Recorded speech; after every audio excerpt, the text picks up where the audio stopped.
And, and this is just one more example of extraction and exploitation that I'd like to kiss goodbye.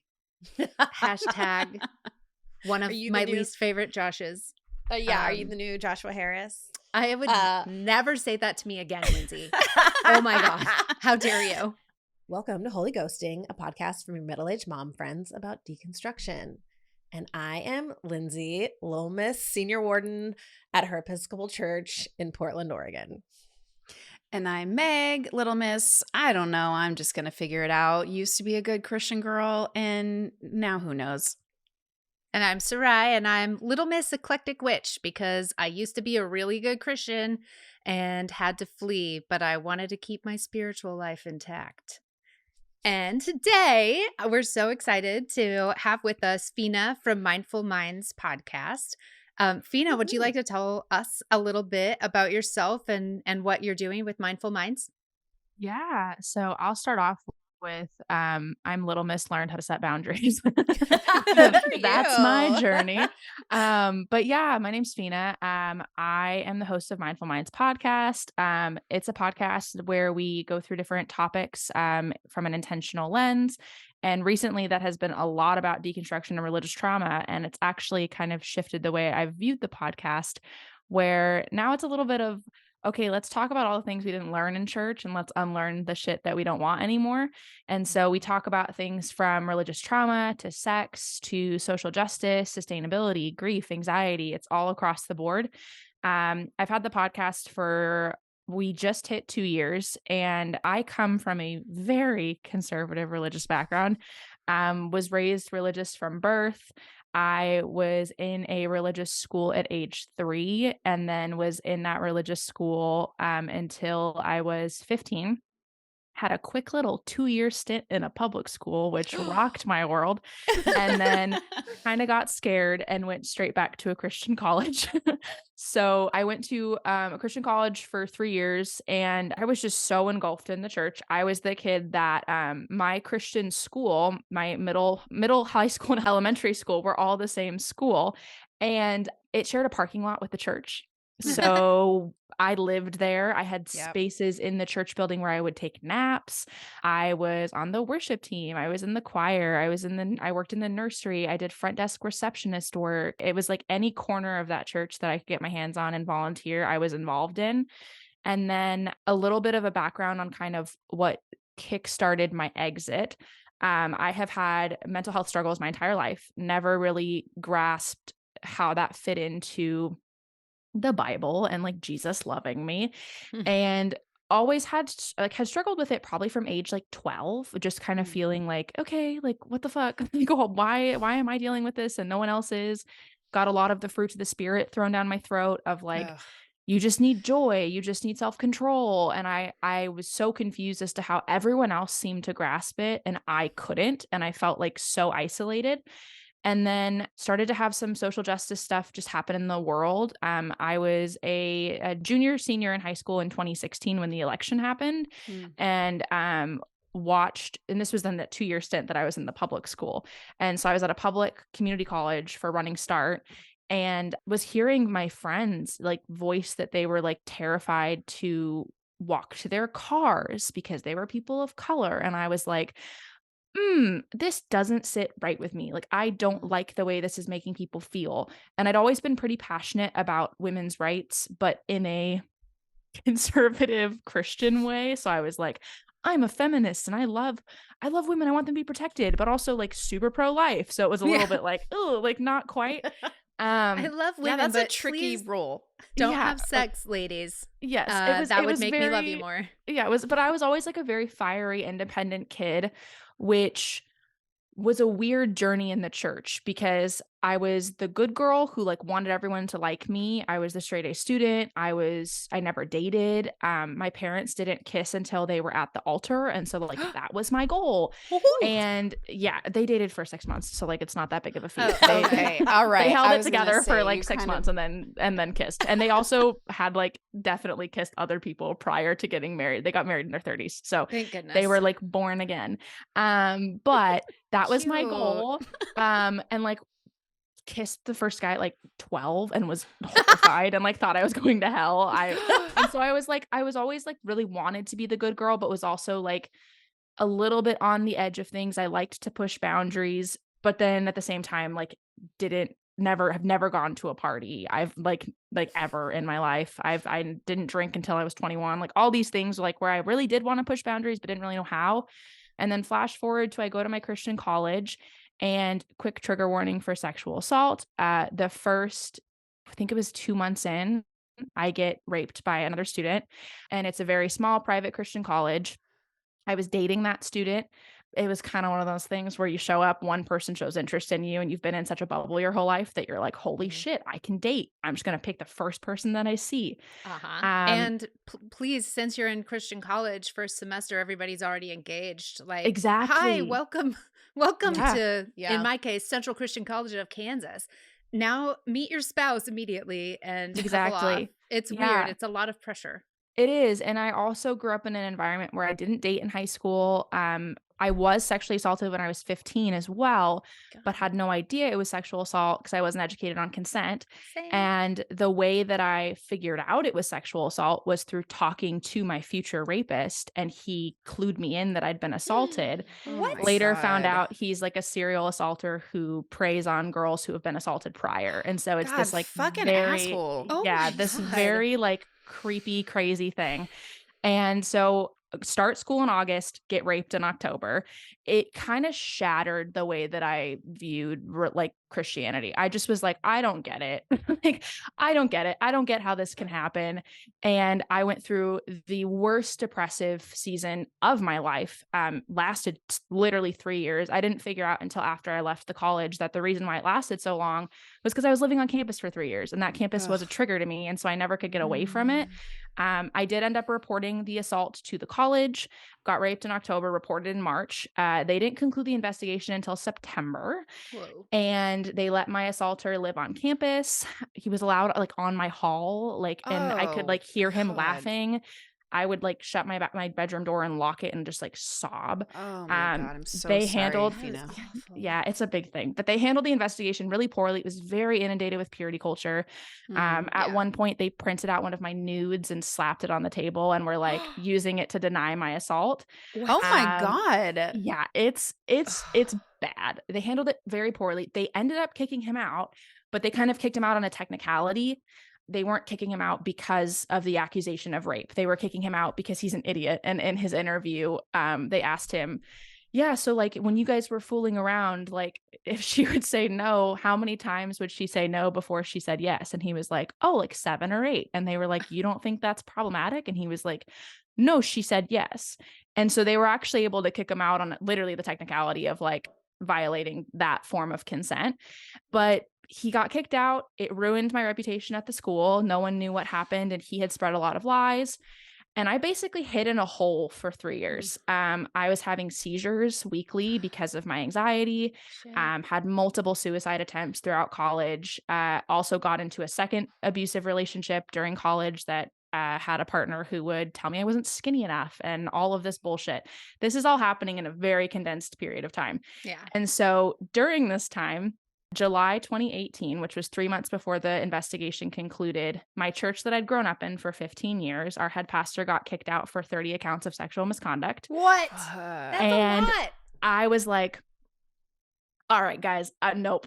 Yeah, I can't fucking do this. So it's everywhere. It's literally in every place that was a safe space for you. And it just... And I got a call when I was out of state too. Like we were at a family event and my friend was like, he got fired. Like they're having a meeting tomorrow. And I was like, holy shit. And so my whole family was very rocked by this. And we had some suspicions about him for a while. He had been promoting pastors who had sexual assault claims. And we were like, ooh, like that's not a good look.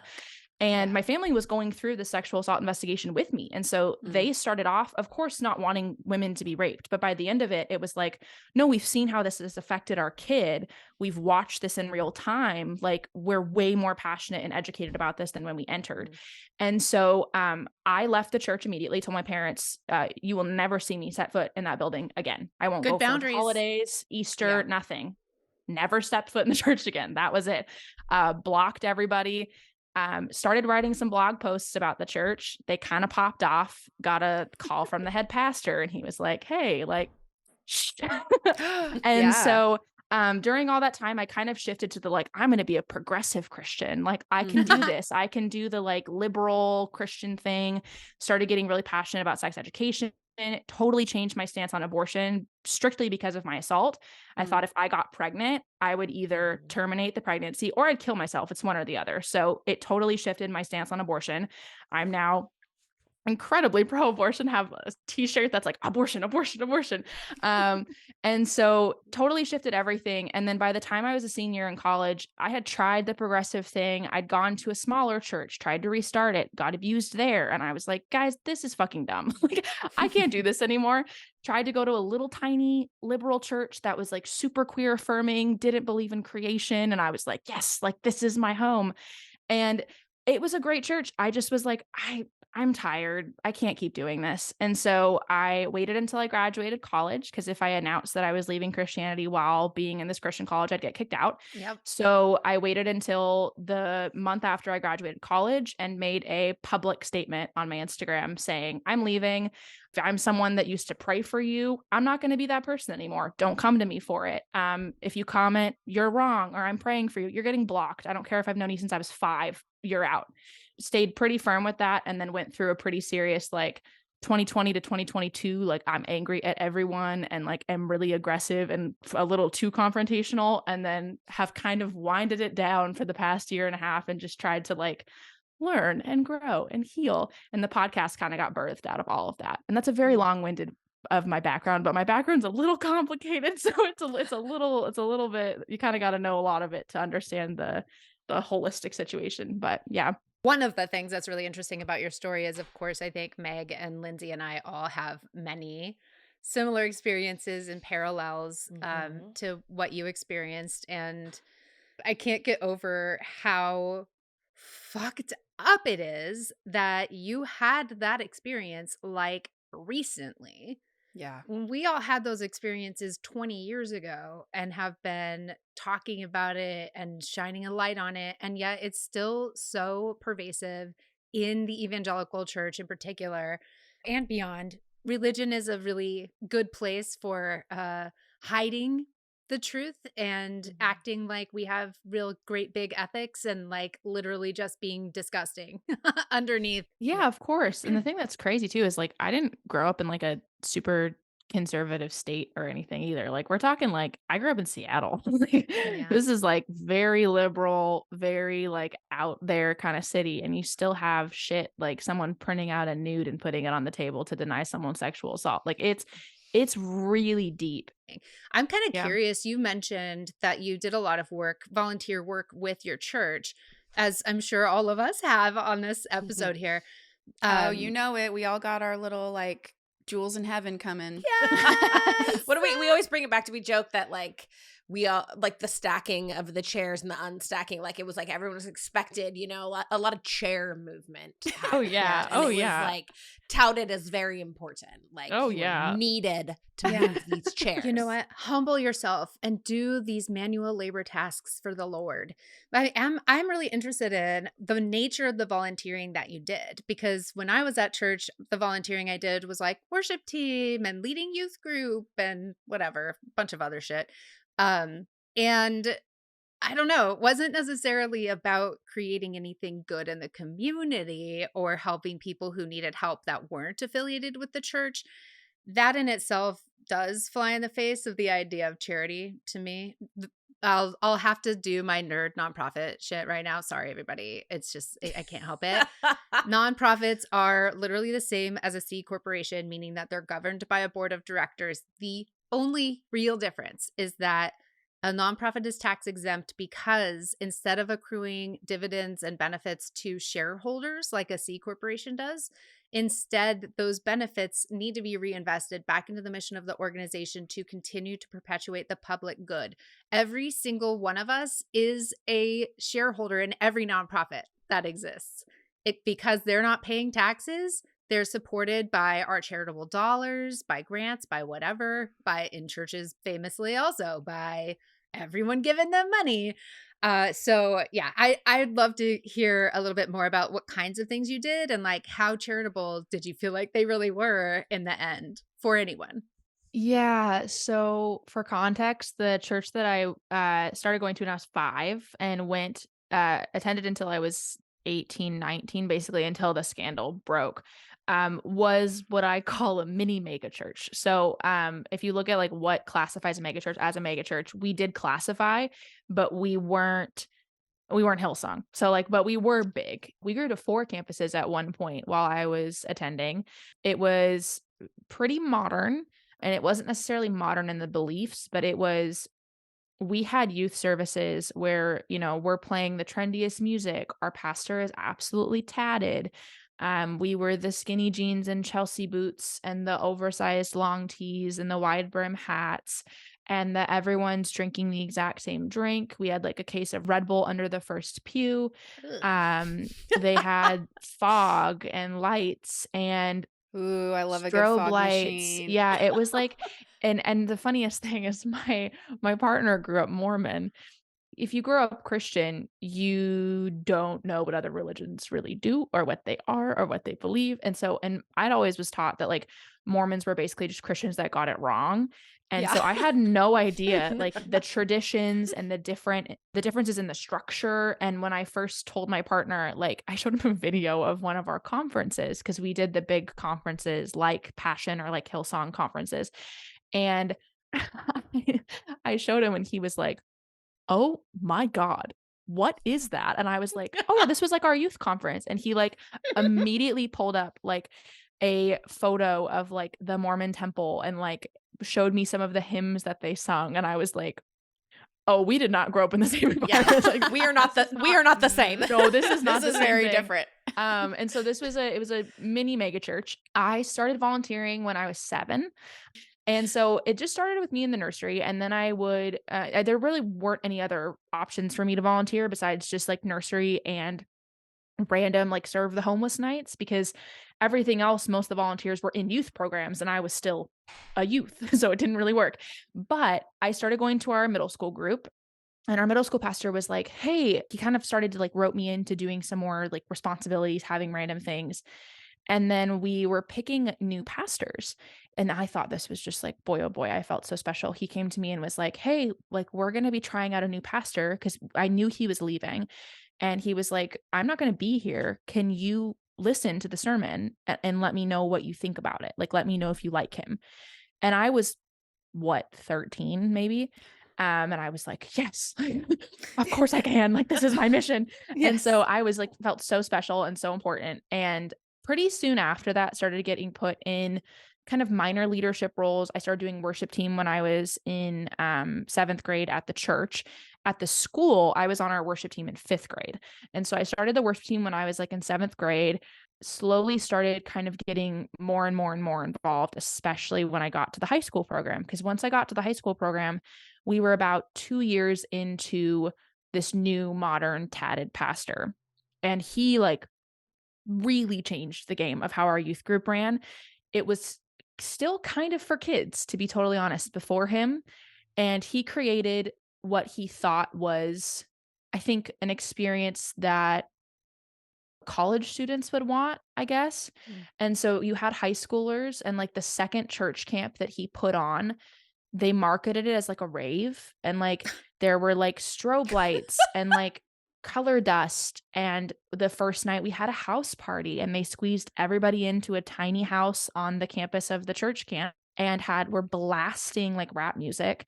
And it was clean, but like, pretty much it was like, how can we make this as adjacent to like a party experience as possible, including like red Solo cups with like Pepsi. Like it was like, really, how can we like get this as college as possible? This sounds like an SNL skit. I know. It's so like, how is this real? It is. I mean, I know it's real. My youth group was certainly not this advanced. I don't know. Like, I didn't have their shit together in this way. Blowing up, didn't like, have that amount of planning. 2 liters of Coke with Mentos in the parking lot. That's what we did. Yeah, no, it was intense. And I was just talking to my mom about this because we were talking about how my little sister's new youth group, they had like a pajama night. And I was like, oh, you wouldn't have caught us dead at a pajama night. Like, it was everyone's wearing their coolest outfits and is getting the exact same latte, because we also had a cafe on campus. So it was like kind of like a, we got our little coffee shop. Everyone's being super trendy. It was very like trying to be adults. And I think that's a really dangerous ground to walk with kiddos too. Like, everyone wanted to be an adult. And I was already like the mature kid who felt like an adult and was treated like an adult. And so very quickly into this new leadership with our youth group, I was 15 and started working under one of our interns, because my older sister had done this volunteer work of what was called Experience. And it was separate from the production team of doing the lights, camera, slides, although I did also volunteer in slides and doing screens for years. And so I started volunteering under this intern, and our interns were not paid. It was a like college program where they would do college classes and they would pay for like college credits through a really expensive Christian college, which ended up being the Christian college that I went to. Then they would just do free labor for like stupid amounts of time. I'm talking like some of them were working on conference nights until like 3 a.m. and they weren't getting paid. And so I started working under the intern who was in charge of Experience. And Experience was this like position that should have been a staff role. And it was managing our youth nights, which we had like these big nights like once a month. And then we had a conference like I think once a quarter or twice a year. And the big youth nights were huge. Like, I'm talking like how many people? Yeah. We had probably, I think the most we hit was close to like 2,500 students in the local area. And they would invite like guests. Like, we had Judah Smith, we had Chris Durso, we had Rich Wilkerson Jr., we had like, which were all like popular as fuck at the time. Like, that was like a big deal. And so we had all these people. Like, one year they invited like the local rap station. And I'm talking like the rap station for Seattle that was like a little bit grimy. Like, it was not like a safe for kids rap station. And they invited them and had them like DJ, and they like catered with Chick-fil-A. It was just like everything you could do to make it like, to make it cool. They and had so Hobby Lobby bringing a bunch of cute things, like do crafts. Exactly. And so I started on this Experience team, and the Experience team was like, you're the one who's setting up green rooms for our guest speakers. You're the one managing, okay, and go. I literally had a headset talking to people that had in-ears and saying 1, 2, 3, go, bringing on props, like changing slides, handing off mics. I had all the mics underneath my seat, and we're making sure they were going to the right numbers.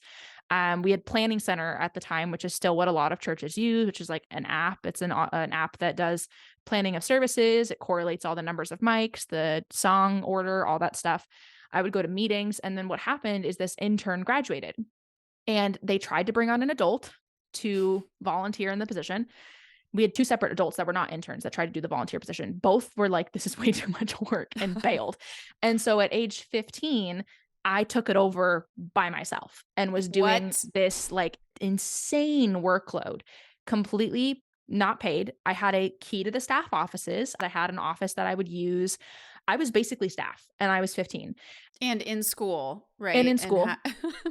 And in school. Like doing and regular kid things. Yeah. And I maintained a 4.0 through all of this as well. So I was like working my fucking ass off trying to get everything to stay in the same lane. And then simultaneously, I'm increasing with worship, still working in the nursery, joined the adult choir, and started working for them. Then I transitioned out of the Experience role. So I crank up my volunteer hours and end up doing the nursery, the choir. I'm running the front desk, not being paid.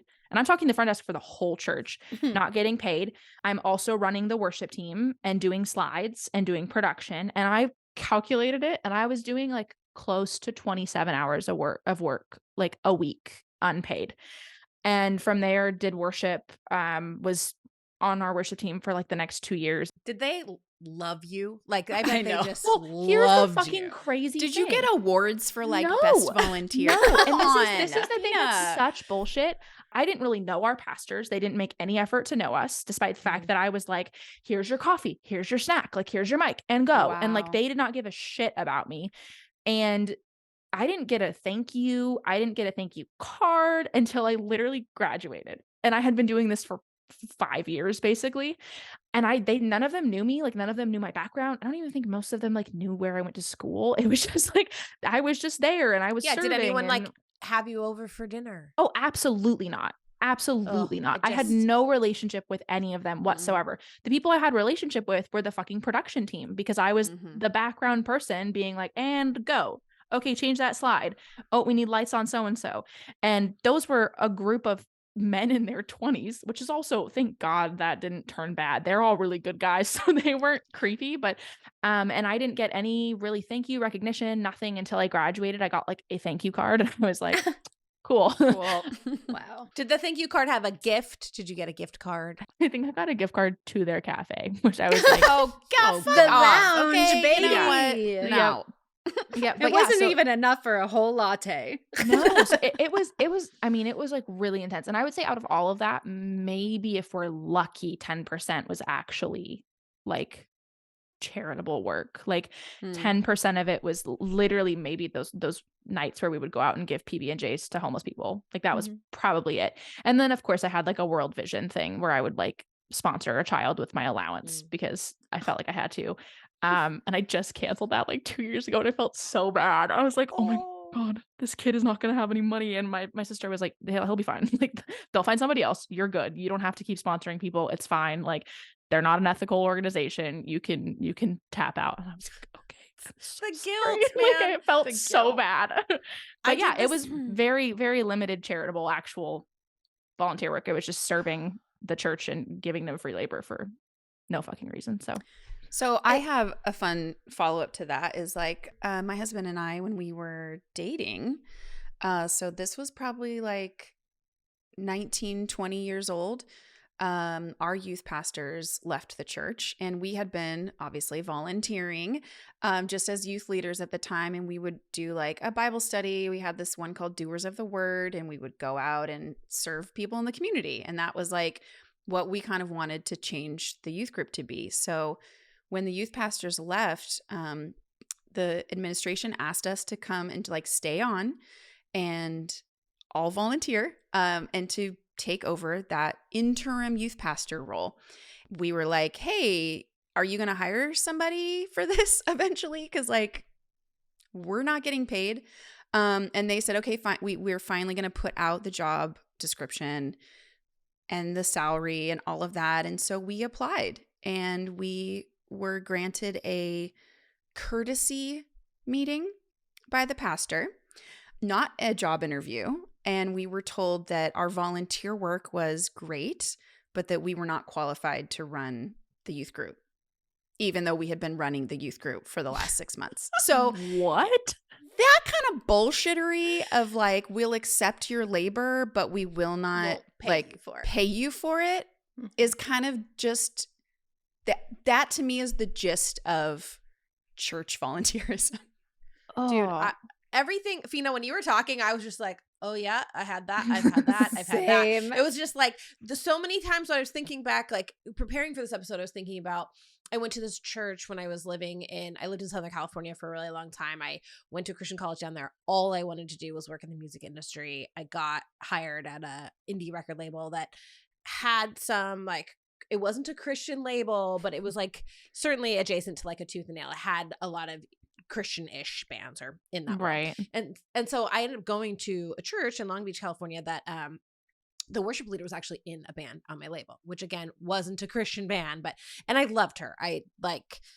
She ruled, but she kind of like pulled me in to help and was like, people with me, I was always like, oh, you natural leader, you can be in charge of things. That's just like, that's why I'm senior warden of my very liberal Episcopal church now, which means I'm just head of the board for my church.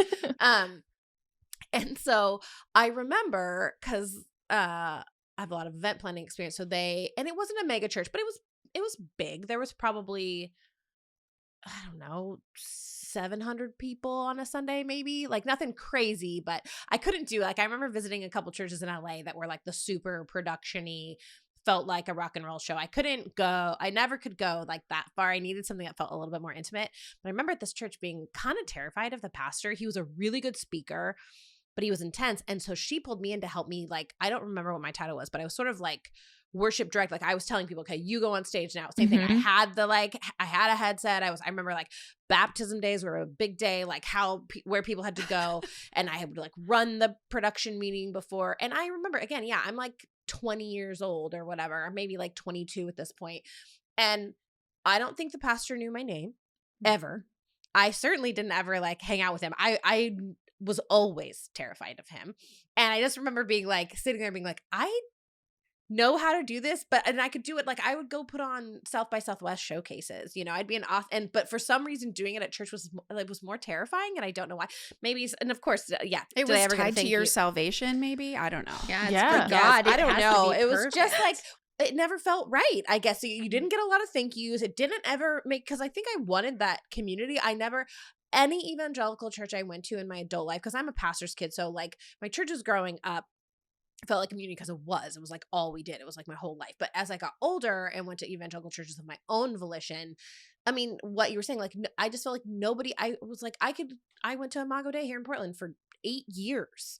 And I don't think a single person, and by this point, I was like, gotten smarter. And I was like, I'm going to sit in the back row. And I did not do a whole lot of volunteering, but I will say, so I did an internship for a Free Methodist church, Sarai. That's Sarai. Shout out outside of Portland. That's how you know my friend, our mutual friend. So I lived with the youth pastors of this church. They convinced me I needed an internship for college anyways, so I got a college credit, but I went and they let me live with them for free. And then I volunteered at this church. I was an intern for them with their youth program for 6 months. So I helped with the youth group, and they were trying to start a college group thing. So I started a coffee shop, like a cafe for them. I remember I brought in these cool booze and I decorated it. I did a bunch of work with the youth. I did all this stuff for 6 months. And we would bring in live music. We had concerts. I did all of this unpaid. And I worked at a Christian bookstore in Washington Square Mall to support myself during this time. So I was working. I dropped out of college for 6 months just to do this internship because I couldn't do both because I was putting in too many hours. And they did a love offering for me at the end of this internship where I busted my ass for them, and I got $100. And for 6 months of work. And I found out later that the youth pastors who let me live with them for free, who are still friends of mine to this day, the people who let me live with them had put a 50 in. So they had given me free lodging.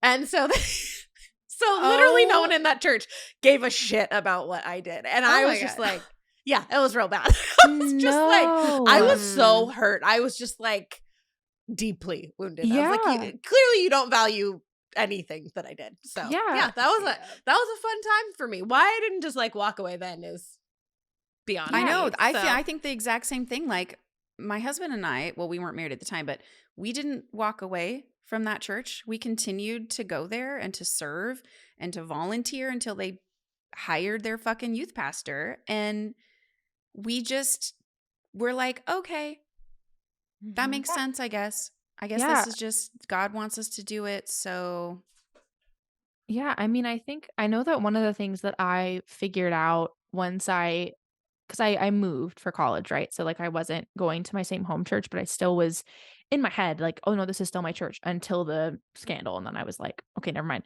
But I tried to get involved at my college and was really trying to like, okay, I started doing experience at my college and was like, okay, I'll be your production girl. And they wouldn't quite like hand over the responsibilities to me.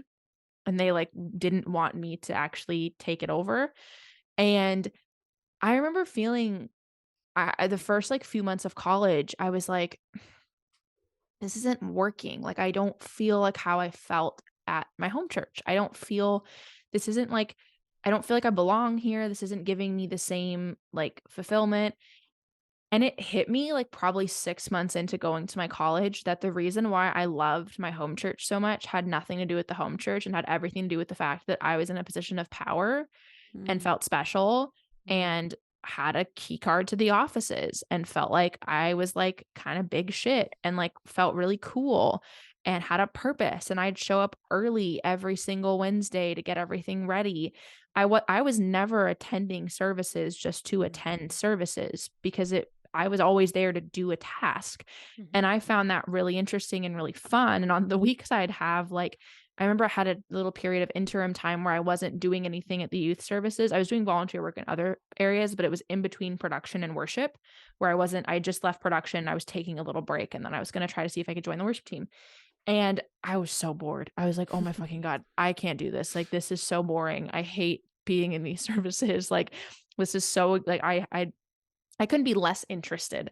And I didn't realize until college where I went to my college, didn't have a role. And I was like, okay, well, this is boring. I'm not into this. And then I went to a very small church, fought so hard to get a volunteer role. Was like, I could be on your prayer team. Like, do you need a worship leader? I can help with production. I know how to do slides. Give me the pro presenter. I can do all of it. Like, I literally have experience in every single field.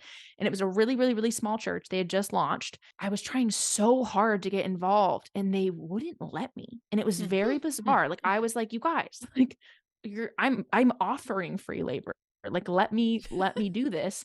And I was just talking to someone recently where we both have left that church and both had pretty shitty experiences. And we were talking about the fact that, like, I think I just gave off a little bit too much authority, where I was a little bit too sure of myself, a little bit too fiery, a little bit too bold. And they tended to pick like the shyest, most like meek people to be in volunteer roles, because I think that they were such a small church that they didn't really have the the manpower, I guess, to like keep the bigger personalities under control. And I was also already starting to talk about like, well, I really want to talk about social justice. And they would not let me volunteer to save my life. And that was one of the reasons I left. Was I was like, I hate being here because I like to be here because I like having a role. I like having a task. Like, I have terrible social anxiety. I hate being in a church and just expecting to socialize. Like, give me a fucking checklist and put me to work. You know what? I don't actually think I like church. I think I like feeling important. I think that all of these like leadership roles in the church made me feel important. And I think that if you took every single person that's in a leadership role in their church right now and you said, go sit in the pew, you don't have your leadership role anymore. Just sit there and listen. I would guarantee that like the majority of those people would be bored as fuck and would be like, no, please give me my leadership back. Give me my control back. Because I think a huge part of getting the bigger personalities, the leaders of the group in a position where they have power and authority is you pat their ego enough that they feel like they're special and they feel like they have a spot, and it kind of keeps them in this, like, I'm pacified enough, I guess, because I have enough control. And so I'm not going to try to like outpower you as the leader of the church, but I'm kind of in my little niche. I've got my little like community that I'm kind of in charge of. And I'm a bossy person. I loved being able to boss people around. I was like, this is fantastic. And if you put all those people in the pews and just say, oh, just be here for Jesus, I was like, no, that shit's boring. That's not why I'm here. I'm here to boss people around and have a checklist and feel special. So once I lost that, I was like, I did a little bit of introspective work and was like, maybe I should just go into event planning. Maybe religion isn't for me. Maybe I'm not here for God. And I think a lot of people feel that way. It's so interesting because I feel that love of power and control is so couched in the language of like, but we're doing good and we are helping people and we are saving souls. And, you know, I've been in a number of different like toxic capitalist environments. This isn't necessarily only the church that does this, right? Like we live in a society that exploits people for profits, like period. You know, I went and worked for this indie record label in Southern California that wanted to pay people in cool points, and they did pay me a salary. I went into debt working for them because living in Los Angeles on an indie record label's salary is not possible, turns out. But so the church doesn't try to pay you in cool points, but they suck you in by like this kingdom purpose talk. And like what, you know, I hear this from, you know, I've watched the documentary Hillsong, and man, they really you know, get people in, and the guilt of like, this is for God. What you're doing has a higher purpose. And I mean, I don't know if we want to get into tithing. Like there's so much guilt around money, like whether it's you give your money, you give your time, or you give both. You're supposed to give all of it, right? Yes. Right. And there's no limit to what you can give. No one in the church is ever going to tell you that's too much. You're giving too much time. You're giving too much money. You're giving too much energy, and you're going to get burned out. Like, I mean, people do burn out. Are trying to extract wealth from people to make it their own wealth. And what's really cute is if you look at where the idea of tithing comes from in the Old Testament, it is bring your tithe to the storehouse where they can stockpile food for a famine and everyone will have food. And the tithing was a mutual benefit to everyone who brought something that would be drawn upon to support the well-being of the people. In the end, Right. it's actually, I'm so sorry to say it, socialism. That's But bad word, Sarai. But church doesn't like socialism. yeah, yes, I stupid mean, socialist. Can we talk about the church in Acts? They were also socialists. They were also so super socialist. Yeah. I think all growing up, we were taught to be socialists. All growing up, we were taught to give and not hoard resources and provide our neighbors and our community with help and support, not a single peanut butter and jelly sandwich twice a month. Or sorry, every 2 months. Yeah, Well, God, yeah, not we- twice a month. That's too we much couldn't- work. yeah, we couldn't hoard our resources, but the church sure as shit could hoard Well, its resources. Yeah, that's the thing that's crazy too, is like if you actually do offering in a way where it is putting money together to then literally just share amongst the community, that's a great like shirt. That's fantastic. The thing that's I don't know if you guys saw their Hillsong's under a lot of fire right now, and I love talking shit about them, but they Yes, bring it on. they recently have been accused. They've got like a whole tax fraud thing going on, and there's a whole Yes. situation where they were opening different LLCs to like evade taxes. There's this huge thing. It's like very deep. I love this. And Give then us the the other, tea, all of yeah, it. well, and I'll butcher it if I'll try to give all of it. But basically, I was doing some research last night for this Instagram post I made yesterday that was like about teenage labor in churches. And it turns out that one of the claims that's being made against Hillsong is that the majority of their donations go towards salary and not towards charitable, actions. And so you think about you're giving, the classic is like the 10% of your income, which Pre-tax, my pastor Mhm. really made sure that Mhm. we were supposed to give to the Lord 10% of before gross. we Yeah, gave to the 10% government. of gross. which Yeah. is insane. Bullshit. And I had like allowance. I would earn money for getting good grades. I would earn money for like tours and like babysitting gigs. And as like a 14-year-old, I was out here giving like $100 to the church when I had like, and I would give all of it sometimes. Like I would feel called. And I now have learned that the Holy Spirit is not, in my opinion, I don't think it's a thing, but I've learned that the voices that I thought were the Holy Spirit were very much so religious OCD, and that was what was actually in my head. And so I would have like intrusive thoughts and impulsive thoughts of like, you have to do this, or like you're bad. And so I would like tell my mom, I feel called to give like my whole little bit of money that I just made to the church, and then I'd give it all away. And it also taught me really bad financial habits because Yes. I'm a very like giving person. I always have been. I'm a gift giver. I don't necessarily receive love by getting gifts, but I give love by giving gifts. And it taught me really bad financial habits of like, well, if I just give everything away, it'll come back because like God's got me.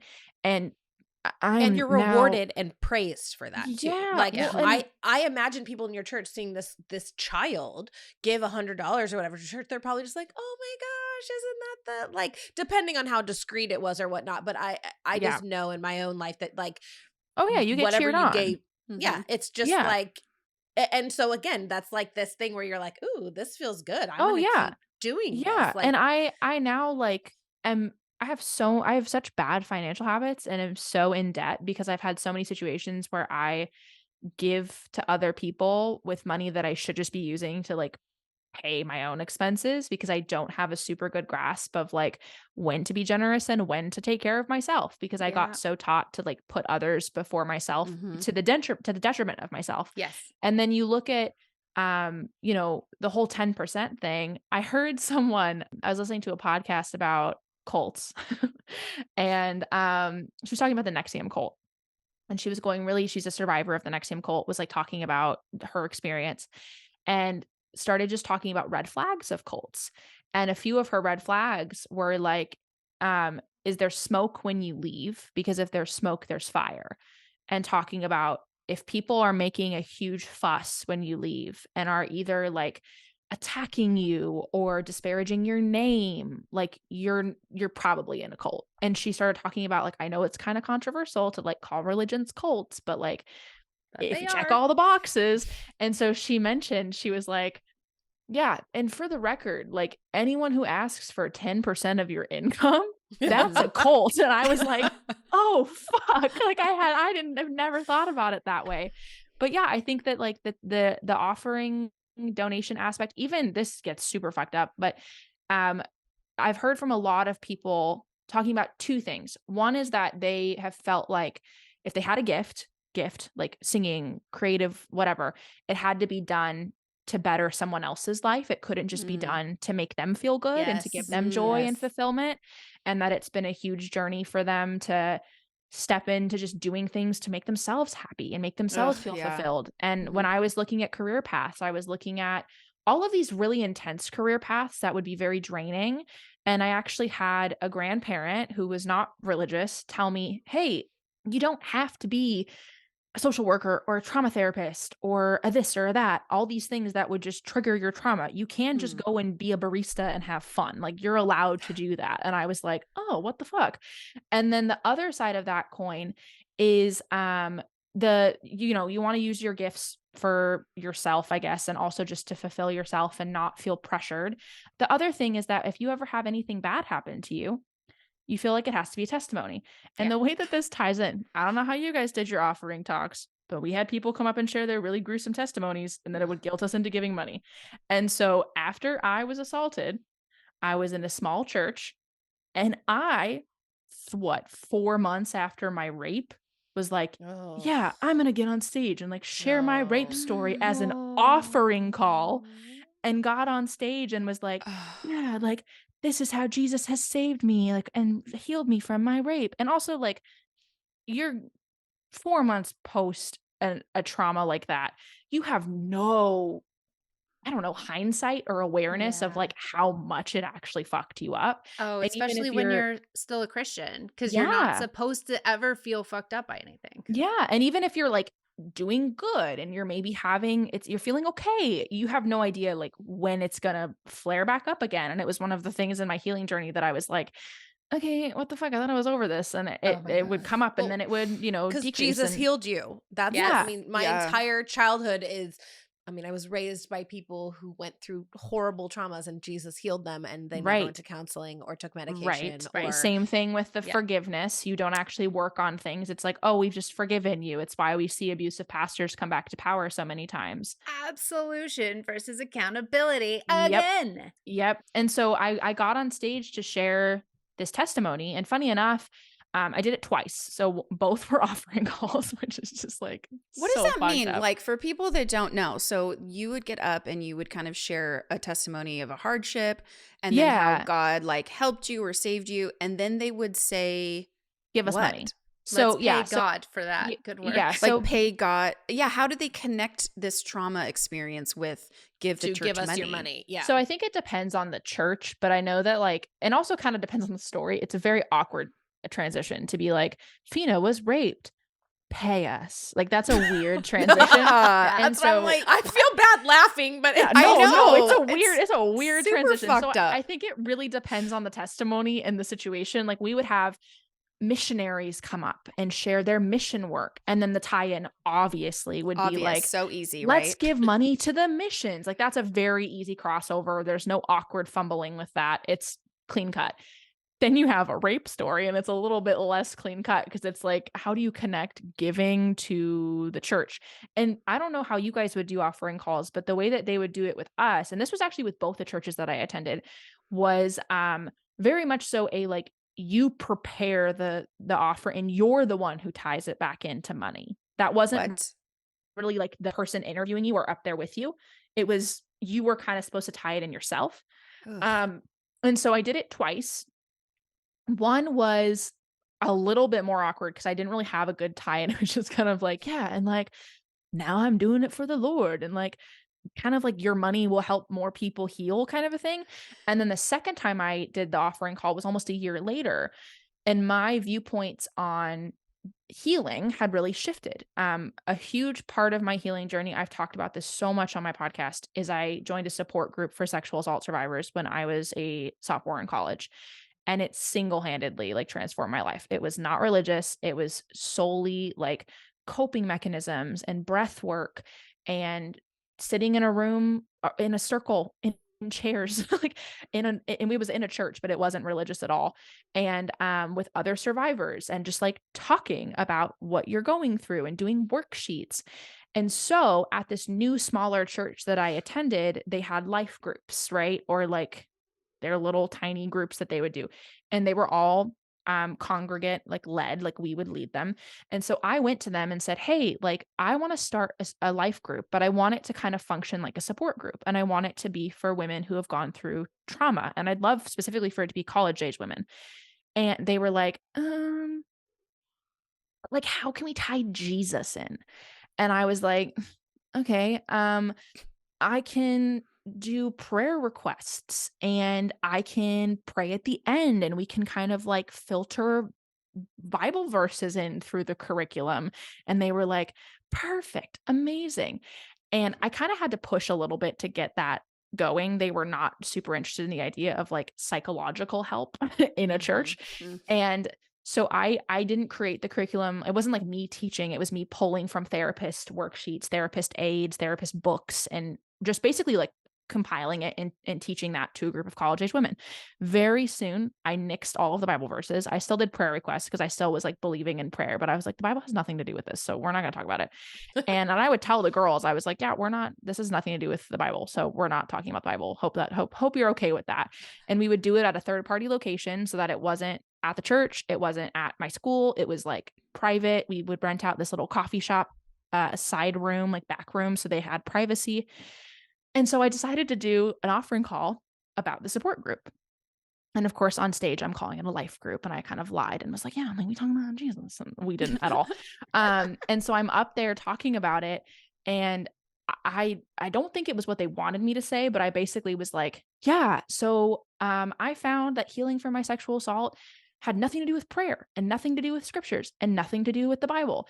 And it had everything to do with worksheets and therapy and coping skills and medication. And like, that's how I healed. And I'm like watching the girl who's interviewing me just kind of like, like, what the fuck? Like, what are you doing? And I was like, yeah. And like, we have our life group where like, that's what we do. Like, we just sit around and we do worksheets and we talk about trauma and mental health. And like, we figure out how to add tools to our toolbox together. Like, that's the whole point of the group.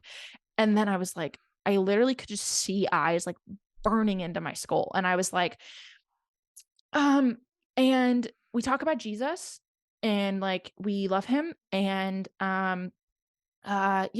And if I had to get raped again to make all of these beautiful things happen, I would do it because I can tell that God had a purpose for it. And then I was like, and by giving money to this church, like you're helping support these life groups and you're helping heal people like me.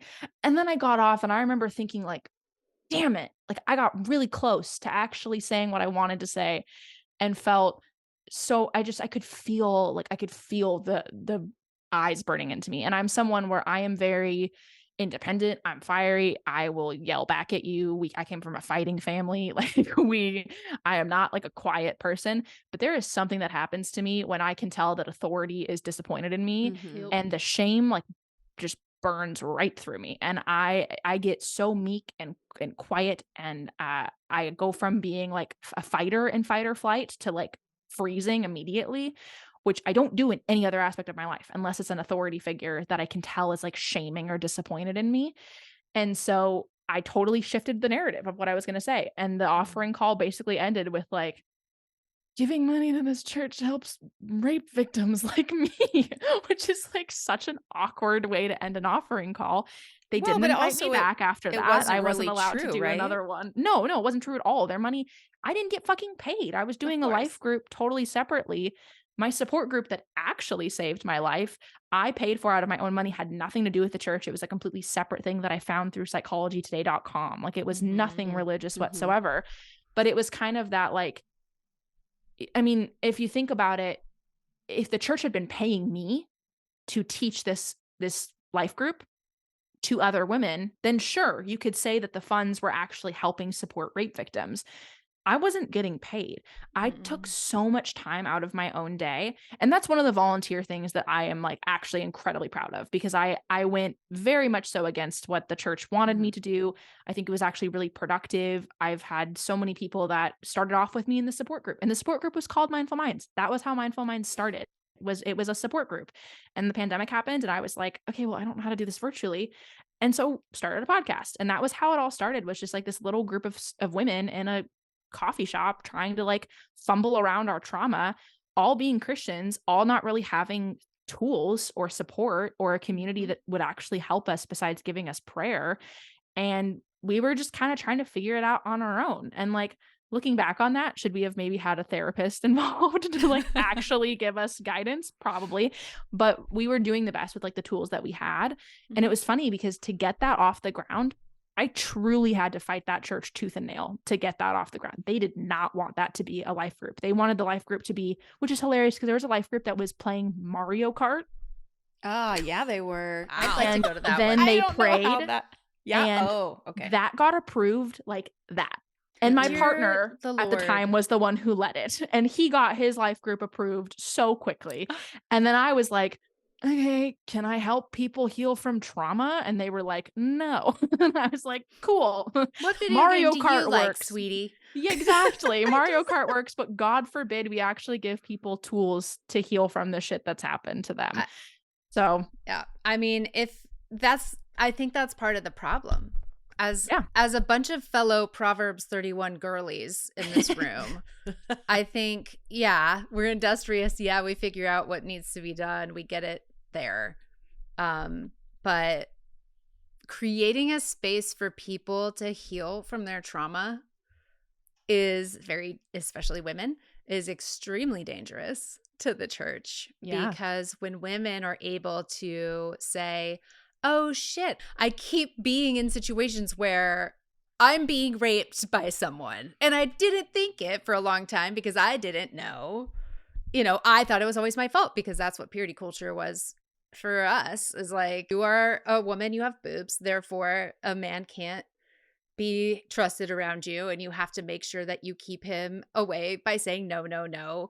But honestly, like, healing from trauma and women finding their own strength and their strength together, literally, it's always going to become a coven, you know, like, and it is, because you realize in a lot of ways that the magic of healing, the process of letting the terrible things that have happened to you work themselves out, is really you finding your own power and your own connection to whatever godness is in us, in all of us. We have a lot of power. I can totally get why the church would have been not excited about that group. They might not be aware of why, but letting women just get together and have a chat, talk through what's going on with them, unveils the patterns of what is happening. And the things that we've mentioned before already in this episode are around how the church treats its volunteers, how they don't compensate you with anything but like a good feeling for having a job to do. Like, I'm totally right there with you. Since we talk about this all the time, I also was raped right before I finally left, for real, finally left the church. I had left a few times before that, also based on capitalism. But the last time I left, it was because instead of believing me and trusting me, I was the worship leader, and the pastor was immediately like, oh no, we have to restore you to leadership. Like, you shouldn't come to church for a few weeks till we figure out what to do, yada, yada, asking me more and more details about what had happened. I'm just like, this is actually gross and I'm not interested in sharing it with you. And so I'm gonna go. But yeah, I think a lot of it is because you are inherently powerful, and women experiencing sexual assault is an experience of having your power taken away from you.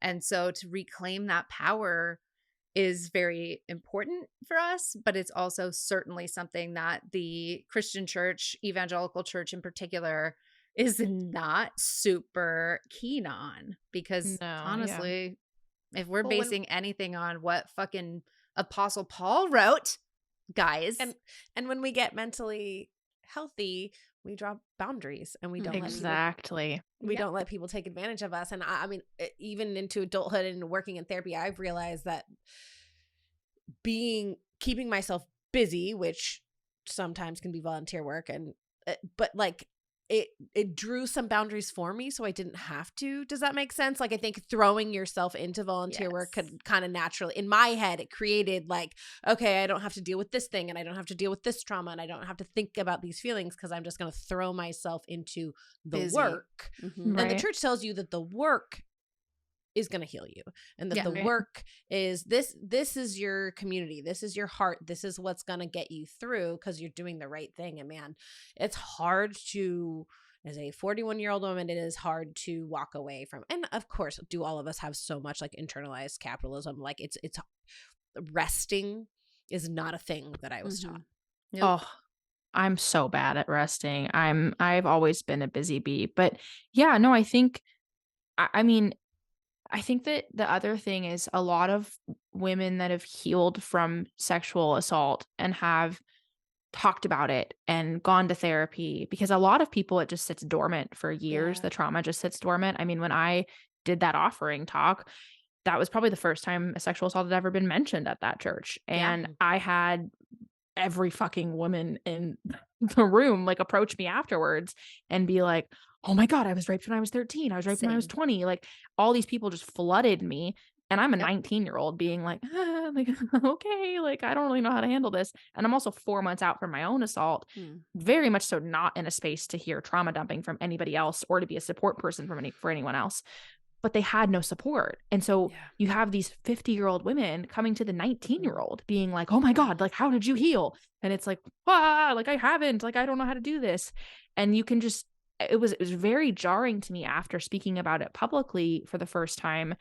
How many people just like flooded me.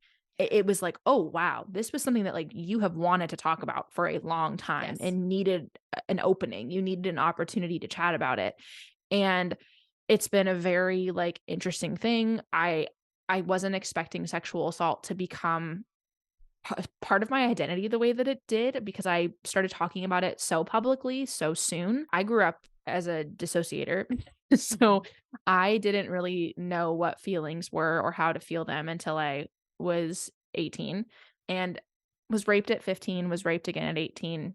Basically at 18, cracked that door open of all these emotions that I had hid for, 18 years, and had no control over it because I had no experience coping or communicating my feelings or learning how to process them. My emotional regulation skills were non-existent. And so I cracked that door open, and my family called it my cave. Like, it had a name in my household because it was so bad. I would stuff my emotions so far. And when I cracked that door open in college, I couldn't shut it. And I was Right, like, yeah. "Oh my God. Oh fuck. I'm feeling everything that I haven't felt." And it was one of those things where, because I'd never been taught how to feel things, I was always just taught to pray, Mhm. accept that God had decided what the best plan was, praise him for that plan, forgive and forget. There was never, I didn't know how to grieve, and I didn't figure that out until I was in college, and I realized I was having really severe death anxiety about, oh my God, what if someone in my life dies? And I figured out like, oh, I never was taught how to grieve, because when people die or bad things happen, you just brush over it and you say they're in a better place or God Nope. figured it out. I literally had a tattoo that is now covered up on my arm that the verse was like, "You don't understand what's happening now, but someday you will." This tattoo will be covered up soon, but it's "He makes everything beautiful in its time." And I Big clung on to promises, right? Like yeah, well, and I that you clung just on have to to it for get dear there. life. Like, get to the future, get to this, get to it, and that just Yeah, endure it, survive it, and one day eventually we promise it's all yeah. going to be fine. And the thing is like, I don't necessarily disagree with the idea that really awful things can be turned into something that's really beautiful. For a while when I first left Christianity, I was like, nothing can be made beautiful. It was all a lie. And then I was like, okay, maybe some things can be. Maybe I need to like, once again, we are not taught balance where it's very black or white. So the nuance of it all was not something I was well versed in. But it was something where I think the hiccup, and this is so widespread across all of evangelicalism, is just that like smile and wave, like just let's get over it. And it happens with trauma, it happens with social justice, it happens with death, it happens with pastors being called out for abuse scandals, where it's like, we're just gonna forgive and forget, smile and wave, boys. I mean, you see that mirror in relationships that come out of the church, like if you're dating someone in an evangelical space, it's a lot of just kind of like suppressing emotions until everything blows up in your face. It was how my family operated at times, and it's very widespread. And I think that it's also kind of how volunteer work is. You're supposed to just kind of like suppress any negative emotions you have, any frustrations, any anger that you're not getting thanked or paid or whatever. It's like, well, no, it's all just like everything's going to be beautiful. God damn it. Just smiling and waving. I think it's really built on just expecting people to be quiet and submissive and smile and wave. And then if they choose not to do that, they get kicked to the curb pretty quick, and you grab the next kiddo who's willing to be submissive, and you keep the cycle going.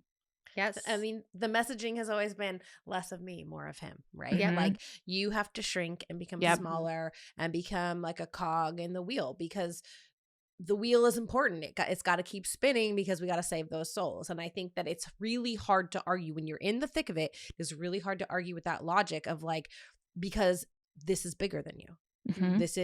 It's more important than you. It is more important than whatever your energy, like saving people's souls is more important than your mental and physical health, straight up. Like that. What an easy cop out. Like that's such an easy cop out to just automatically go, oh, well, you're tired, you're not getting paid. Well, we just save people from burning in hell. Yeah. So suck it up. Like it's a really easy cop out. So fuck Fina, you. Either you come and you put those slides up, or people will be eternally damned to hell. Will die. Yeah, it's calm down, intense, okay? It's a pretty intense pressure to put on a kiddo. It reminds me, I had someone talk about how purity culture mirrors the Mean Girls thing of like, if you have sex, you will get chlamydia and you will die. And it's like, that's very much so purity culture. But at the same time, I think the whole culture of the church is like, if you don't volunteer and put your whole pussy into this, like people will die. Like it's so high stakes and it's terrifying, especially as a kiddo. And that's why you see all of these teenagers come out of evangelicalism with raging anxiety and like raging OCD. And it breeds these like really significant like mental conditions where you're breeding people who have really bad anxiety, really bad OCD, really bad depression, because they've had the pressure of the entire world on their shoulders for their entire lives. And that's going to burn out anybody. And I think I think everybody is probably burnt out in evangelicalism, to be totally honest. I just think some people talk about it and some people don't. Well, I think most people can't, because that's a sign of weakness. And if we ever show our humanity in a religious context, that's like, ew, get your humanity out of here. That's gross. You have a Jezebel spirit. Like, don't complain, because that's coming up against the authority of the church. It's you can't win as really anyone in evangelicalism, but you especially can't win if you're a woman, and especially if you're a young person who is like being forced, emotionally forced to give so much of your time and yourself. And it's I think you're right about the really ultimately the American church evangelicalism is very capitalistic. The tithing thing, where, oh, I just need to give enough and then God will always have my back, is literally the same thing as the like fucking law of attraction, where like, oh, I'm just gonna spend all my money on whatever the thing is, and then I'm gonna become rich because I read Napoleon Hill. Like that's really the same thing that most churches are actually saying and doing. Again, not in a way that benefits anyone but the church, the institution, and whoever it pays money to. That's it.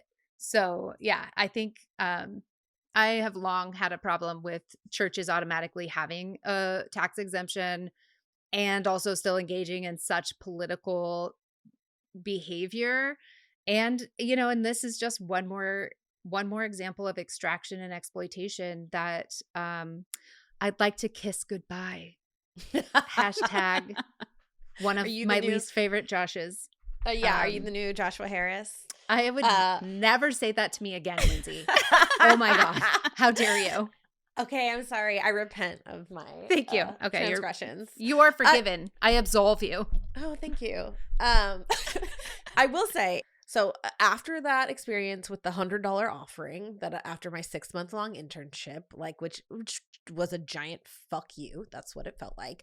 I did not get involved in church. I still went, like the good Christian girl that I was.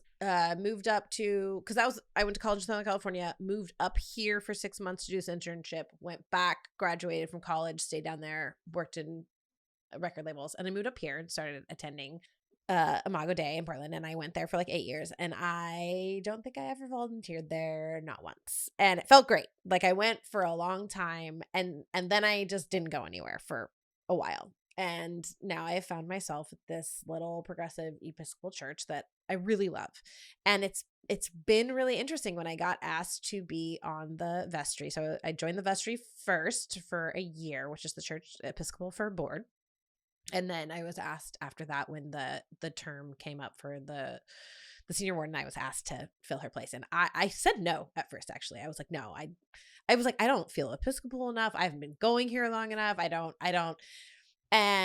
But when the priest and I talked about it, because she's a friend of mine and I respect her a lot and respect her leadership, and she was like, look, it's just, you're kind of like my right hand lady. Like, you're just here to help. Like, the senior warden is to help choose the direction of the church and like the things that we're going, and we're like kind of moving and changing, and we're doing a lot of like social services, and like basically I want, your type of voice input. And I was like, okay, fine, you convinced me. But my biggest fear was that like I have found a spiritual community that's really healing and has been really wonderful, and like fuck, I can't let volunteering ruin this for me. Mm-hmm. Like I was really worried of taking a leadership role and being like, what if this wrecks it? What if I see the behind the scenes? And so thankfully I'm older, and through therapy I have done a lot of work in like setting some boundaries, and again saying no when I need to. And there's certain, and because again, I'm a type A person, I want to take things on, and I care deeply about the world, and I love the work that our church does with unhoused folks. And during the pandemic, we started a food pantry. All of these things that we started and I've been involved in.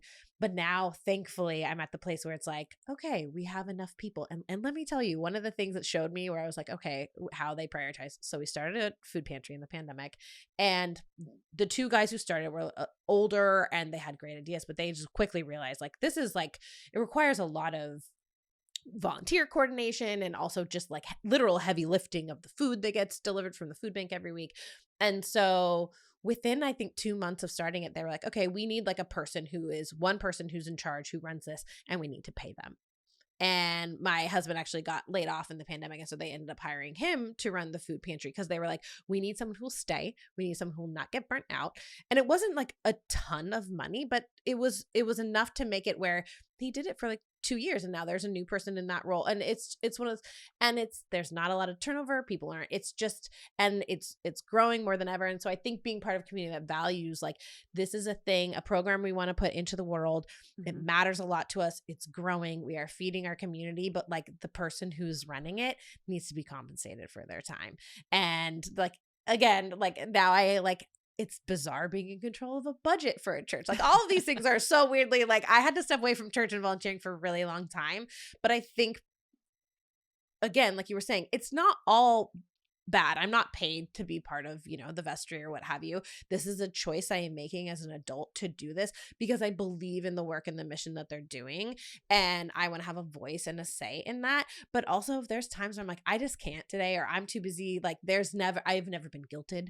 There's no judgment. Yeah. There's no preaching on tithing. There is no, I'm very thankful for those. And so I guess I'm just trying to say, like, if there's something that you want to give your heart to, like it's not all bad. And I think we're also traumatized from the way that the evangelical church handled it.